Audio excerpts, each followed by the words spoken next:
Hello and welcome to this video. In this particular video, we'll try to understand what is a queue and how does a queue work. The first is, what is a queue? A queue is a linear data structure which follows the concept of FIFO. FIFO means first in, first out. So as you can understand, the element that will be inserted into the queue first will be the first one to be removed from the queue. That is the normal concept of a queue. So we can say that it means the elements can be removed from the queue in the order in which it is inserted. So as the values are inserted into the queue, when we are trying to remove those elements from the queue, it will be the same order in which they were inserted into the queue. A queue uses two pointers to keep track of the element. One, which is called front, which indicates the position from where an element is to be removed, and the other one is called rear, which indicates the position where an element is to be added. So in a queue, it is the rear which indicates the position where a value will be added. That means values are always added to the end of the queue or the rear end of the queue, and when it is removed from the front of the queue. So as you can see, removed from front and added to rear. The different positions of front and rear can be like, when the queue is empty, both front and rear is set to -1. So an empty queue is one in which both the pointers front and rear is set to -1. When the queue has a certain number of elements, the front is set to 0, which was the first element that was inserted or the first element that will be removed from the queue, and you can see the rear is set to 5.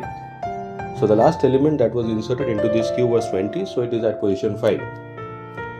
And the third, a completely filled queue, where front is sitting at 0 and the rear has reached the maximum limit of the queue. Now let us look into the three basic operations of a queue, that is insertion, deletion and display. Let us look into what happens when elements are inserted into a queue. Now as you can see, this is an empty queue where front and rear is set to -1. So in case of an empty queue, the front and rear is -1. Now if I call an insert function and try to insert this value 15 into the queue, then what happens?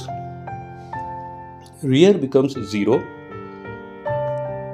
The value 15 is inserted into the 0th position of the queue, and front also becomes 0.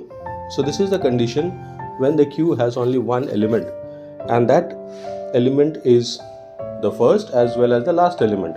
So both front and rear is set to 0. Now if I call another insert function with the value 22, will increase the rear by 1 and the value 22 will be inserted into the queue. Another insert function, insert 59, rear will again increase by 1, rear will become 2 and the value 59 will be inserted into the queue. One more insert function 72, rear increases, becomes 3, the value 72 goes into the queue. Another insert function with the value 69, the rear becomes 4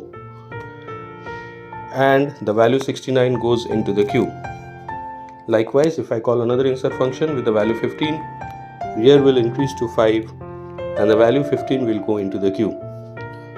So I have called this insert function 6 times and 6 values have been inserted, and every time a value was inserted except the first time, rear increases by 1. And only during the first operation, both rear and front was made to 0. Now let us see what will happen if you try to delete the element from the queue. So if I call the delete option, then the first value should be removed, should be 15. So I just call the delete function. You can see the value 15 is being removed from there, and front now changes to 1. So front now moves to 22. The value 22, which is at position 1. Once more, if I call the delete function, the value 22 will be deleted now because it was the front element, and front will change to 2. If I call the delete function again, the value 59 will be deleted, which was at the front position, and now 72 will become front, which is at position 3. So likewise, every time I delete a value, the front will keep shifting or increasing. There will be no change in rear.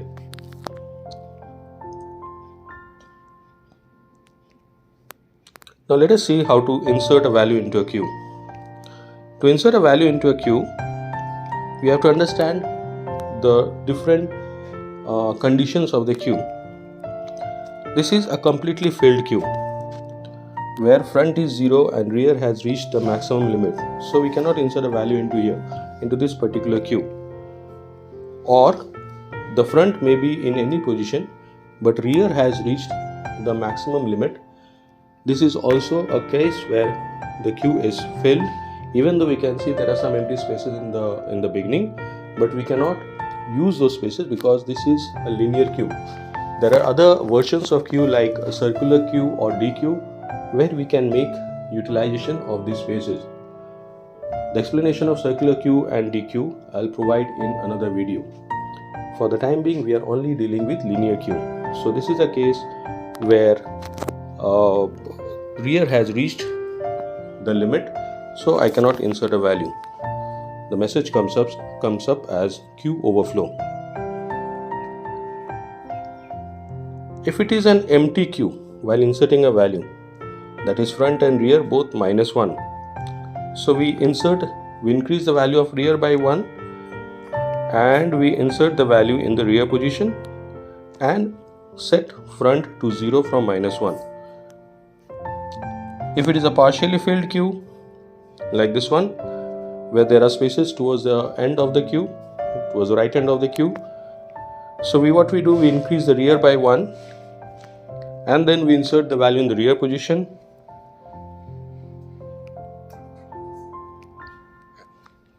So we get it as front.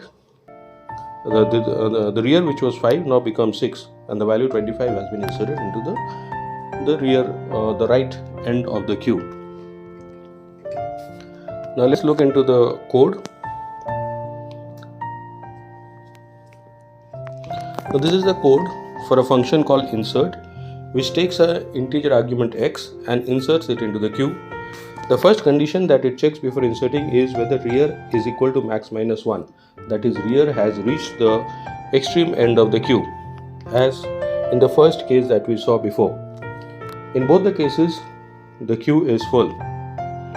If not, what we do is we increase rear by 1 and then set the value x to the rear position, and then we check that if front is equal to -1, that is the condition when the queue was empty and we are trying to insert the first value where both front and rear was -1. So only in that particular case we are setting front to 0. Otherwise, when we are inserting a value, front never changes. Front changes while we are deleting. When we are inserting, it is the rear changes, and only in the special case where the queue was empty and front was -1, we set front to 0.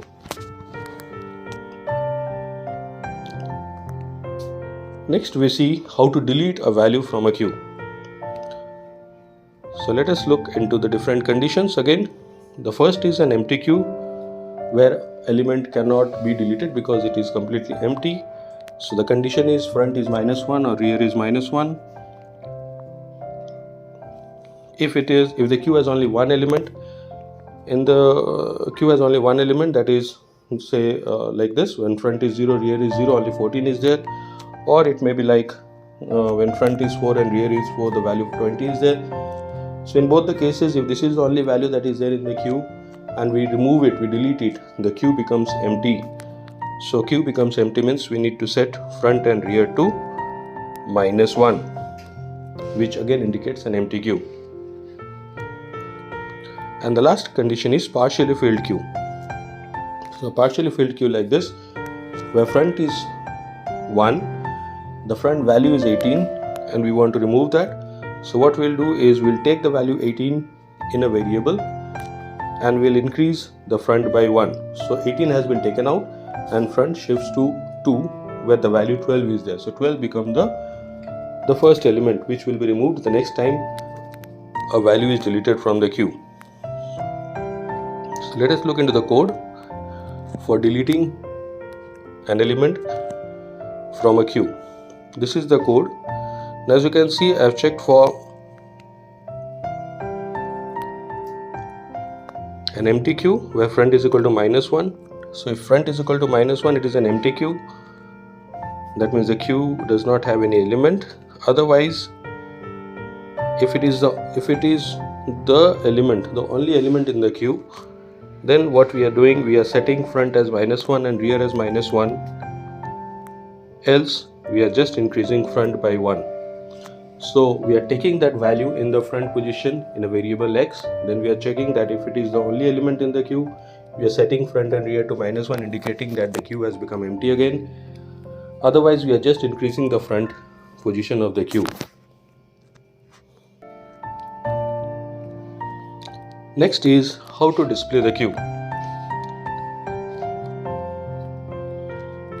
If it is an empty queue, again front and rear will be -1, so that is the condition to check that the queue is empty and does not have any value.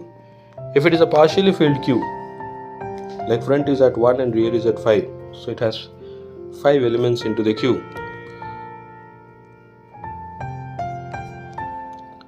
Let us see the code to display.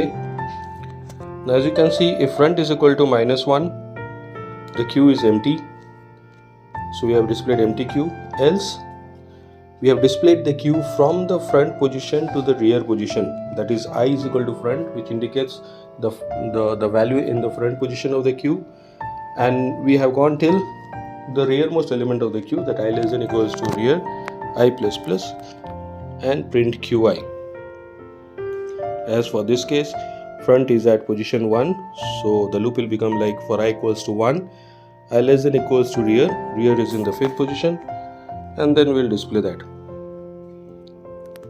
Next is executing the code. To execute the code, we have written a main where we have created the object of the class queue, and then we have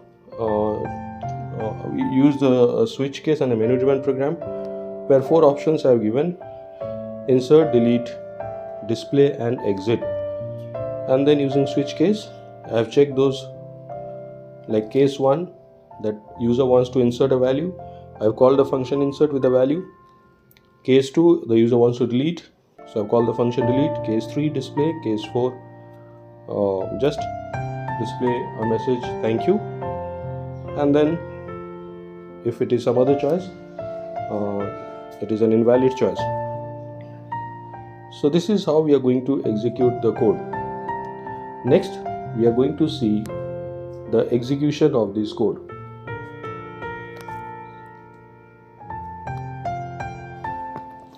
So as you can see, this is the execution of the code.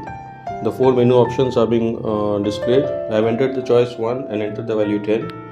Next, again I have entered the value 1, entered the value 20. Again entered 1, entered the value 30. Now as you have seen, I have entered the value 3 to display, and it displays 10, 20 and 30. Now again I have entered the value 1, so it enters the value 40 into the queue. So the queue displays as 10, 20, 30, 40. Once more insert function called with the value 50. Now this is a queue of size 5. The value deleted is 2, that is delete option I have selected. Enter your choice 3. Now it says 20, 30, 40 and 50. Again I am deleting a value, so now you are left with 40 and 50. Again I am deleting 50. Now it shows queue empty because all the values I have deleted. So this is how the code will execute once it is compiled. So hopefully you have understood the concept of queue and the way of using it, how you can use it using a menu driven program. So that's it in this particular video. Thank you.